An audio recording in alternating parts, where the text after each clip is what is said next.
John Cena just turned heel. Here's what it means for his farewell tour. In the most shocking turn of events since WCW's 1996 Bash at the Beach, John Cena fulfilled his destiny as foretold by Bray Wyatt and lived long enough to see himself become the villain for the first time in his WWE career.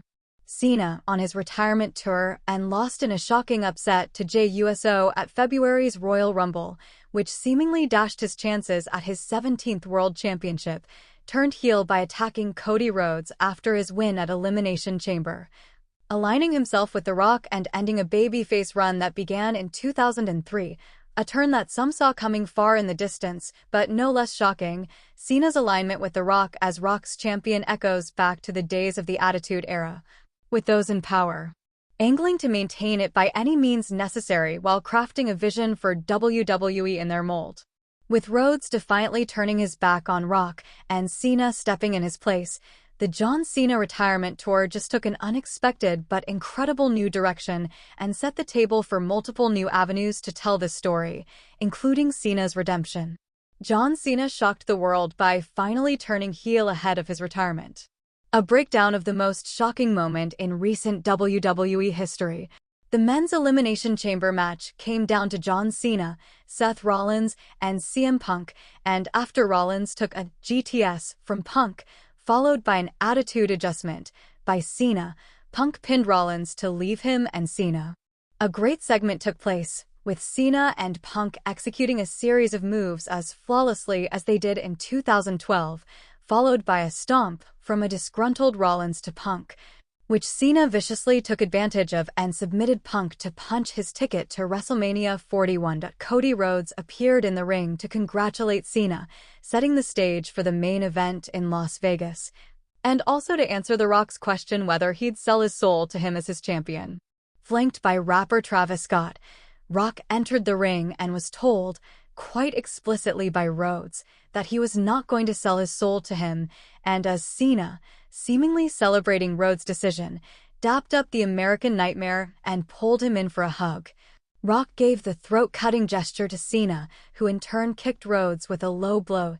It was a moment that surprised even the most fervent anti-Cena fans, who did not expect a heel turn this late in his career, let alone on his retirement tour, and was underscored by a level of violence not seen by Cena before, as he took the Rolex watch from Rhodes and punched him with it, filling his face with blood.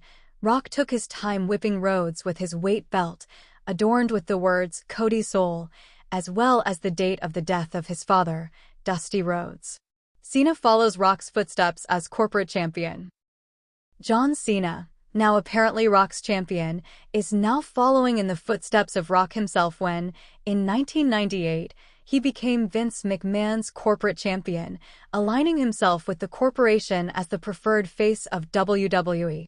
Rock, who was 1v2 Stone Cold Steve Austin's 1A at the time in terms of the company's star, was seen as a more worthy champion and face of the company, polished and pristine, as opposed to Austin, the beer-slinging, finger-throwing outlaw that McMahon despised. The story of Rhodes, Rock, and Cena is based primarily on this angle, but leans heavier into the idea of either Rhodes or Cena getting the world from Rock, the final boss and part of the TKO board, and running back the Authority, angle that catapulted Rock and Austin to the top of the wrestling world. Cena, obsessed with his 17th championship run, and as Bray Wyatt foretold, his spotlight, is now taking his destiny into his own hands by aligning with the Authority, the final boss, to get what's rightfully his and, ultimately, what he says is best for business. Much like McMahon promised Rock in 1998, Rhodes was clearly never going to sell out the WWE Universe for another shot at mass appeal and great fortune, as he already sits on top of the WWE mountain, but this is a place that Cena has not been in many years, and his time is running out to get back there. After being eliminated by Jey Uso at the Royal Rumble, Cena saw the writing on the wall and leaned into a place he'd never gone before, winning by any means necessary. This completely changes the landscape of his retirement tour.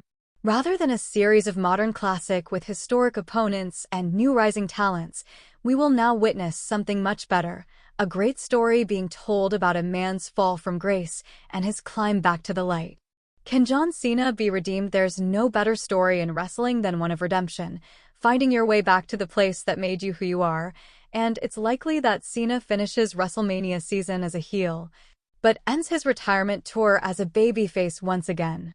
John Cena has his sights firmly set on WrestleMania 41 and his match against Cody Rhodes for the undisputed WWE Championship as a vicious heel obsessed with his 17th championship win.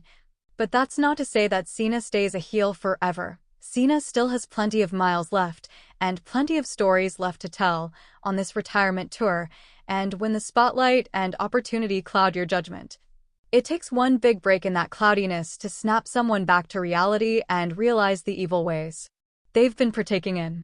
If Cena does win the big 17th championship and surpasses Ric Flair's record, Cena has no other mountain to climb and will march on as The Rock's corporate champion, directionless except with the only goal of dominating the spotlight once again. This could open the door for many months of great storytelling, as the unholy Hollywood alliance of Rock and Cena dominates the WWE landscape, but who is going to stand against them? Cena's looming retirement means we will still get some great matches that never happened before, and some fresh talent will get the rub from Big Match John, but the final opponent should be his greatest in-ring partner, CM Punk. No one is better than Punk, the anti-corporate guy by definition, to show him that the path he took was the wrong one and that selling your soul for mass appeal isn't as grand as it appears to be. This could come to fruition anywhere between this year's SummerSlam and Survivor Series, depending on how long Cena will be a heel. Perhaps Cena and Punk's story will cross with Rhodes and Rock's, and it will culminate in a tag team match or a double main event type of deal. Regardless, it's clear that the retirement tour will become a redemption tour. John Cena may be lost at the moment in his quest for 17 and has taken a path not yet taken before in his career, but the corruption of John Cena is only the first page in another great piece of WWE storytelling.